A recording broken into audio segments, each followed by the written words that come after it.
সম্প্রতি কুয়েতের প্রায় 50,000 মানুষের নাগরিকত্ব বাতিল করা হয়েছে বলে জানিয়েছেন দেশটির প্রথম উপপ্রধানমন্ত্রী ও স্বরাষ্ট্রমন্ত্রী শেখ ফাহাদ ইউসুফ সৌদ আল সাবাহ। আল কাবাস পত্রিকাকে তিনি জানান, কয়েকটি দেশের সঙ্গে সমন্বয়ের মাধ্যমে বহু প্রতারক শনাক্ত করা হয়েছে। স্বরাষ্ট্রমন্ত্রী বলেন, কুয়েতের সব নাগরিকত্বের নথি পর্যালোচনা করা হচ্ছে। এমনকি বর্তমান থেকে শুরু করে সাবেক সংসদ সদস্য ও মন্ত্রীদেরও এই তদন্তের আওতায় রাখা হয়েছে।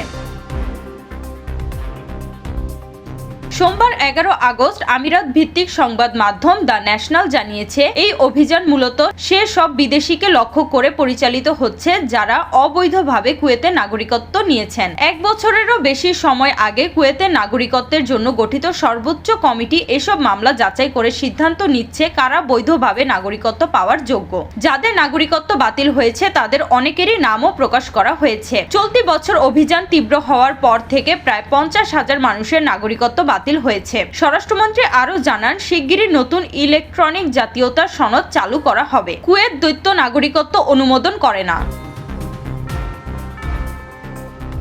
অর্থাৎ কুয়েতের নাগরিকত্ব নিতে হলে আগের নাগরিকত্ব ত্যাগ করতে হয়। দেশটির মোট জনসংখ্যা প্রায় 50 লাখ, যার অধিকাংশই বিদেশি। এই উদ্যোগের মূল উদ্দেশ্য প্রতারকদের নাগরিকত্ব বাতিল করা। তবে কিছু ক্ষেত্রে রাষ্ট্রের উচ্চ স্বার্থেও নাগরিকত্ব বাতিলের ঘটনা ঘটেছে। কুয়েতে নাগরিকত্ব বাবার মাধ্যমে সন্তানদের সক্রিয়ভাবে দেওয়া হয়। তবে স্বরাষ্ট্রমন্ত্রীর মনোনীত কুয়েতের নাগরিকদের নিয়ে গঠিত একটি উচ্চ পর্যায়ের কমিটির মাধ্যমে বিদেশিদেরও নাগরিকত্ব দেওয়ার বিধান রয়েছে। প্রতিবেদনে বলা হয়েছে, কয়েক দশক আগে কুয়েতের উন্নয়নে অবদান রাখার কারণে অসংখ্য বিদেশি নাগরিকত্ব পেয়েছিলেন। তবে নাগরিকত্বের অধিকার নিয়ে দেশটিতে দীর্ঘদিন ধরে বিতর্ক রয়েছে।